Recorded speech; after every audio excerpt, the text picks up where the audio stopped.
Hey everybody, let's talk about the move tool. Now the move tool could be its own series, kind of like the follow me tool could be its own series of applications. Let's start with the basics of how to use the move tool. As it sounds, the move tool could literally move objects, shapes, two-dimensional shapes or three-dimensional forms around the environment in the different locations, but you can also use it to manipulate the shapes as well, kind of like the push-pull tool. So let's start with how that works. Go over to hit orbit on your mouse on the zoom dial, hold that, hit shift, and pan over to one of your objects that we've made before. Okay?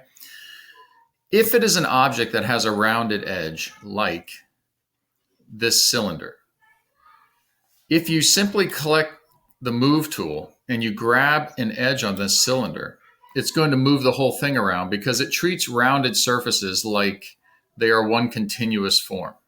Okay? If you come down low and you want to move this thing up in the air, well, then you can do that. That's cool. And you can even put it near another building or something, and you can push, pull, or follow me tool to connect them. Your point of view in this environment, where you are, has everything to do with how the move tool is going to respond, how this program is going to respond to that. Because the lower you are, well, the more it thinks you want to go up in the air. The higher you are, the more it thinks, well, you just want to go side to side around the grass. So pay attention to these dotted lines over there, and it tells you when you're on the x-axis, the red axis, or when you're on the y-axis, the blue axis, because that's going to help you understand where you are in this environment. Okay, so that's how you can move something around. If you're having difficulty with that, another thing you can do is to select this object with the select tool, the number of dimensions that it is. So if your object is just a circle, like this, and you wanted to select this circle and move it up in the air or move it around, click it 1, 2 times, and the circle becomes both dotted and highlighted blue because you selected 2 dimensions of that circle. Circles are 2-dimensional. Then you take the move tool and you can move it anywhere you want. Okay? If you're dealing with a 3-dimensional object, and for some reason, when you were in the move tool, you got to get out. By the way, pay attention if something's highlighted blue, deselect it, like clicking in the grass to deselect that if you want to work on something else, because it's still thinking you wanted to work with that other thing. Take the move tool. If you wanted to move this cylinder around, and simply taking the move tool, clicking on the side of this wasn't doing it for you, take the select tool and click all dimensions of this cylinder. How many dimensions is it? It's not a flat shape. It's a 3-dimensional form. So you have to click 3 times without moving your mouse. The more you move your mouse, you're starting over. So 1, 2, 3. You've grabbed all of this. And I'll explain what those lines are later. But you grabbed all dimensions of this. Now if you go to the move tool, it will move all of this cylinder around if for some reason that wasn't working for you before. You've selected all facets of this cylinder. Okay.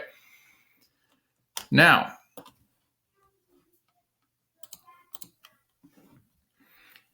if you grab with the move tool the edge of something like this, the whole edge turns blue. Watch this.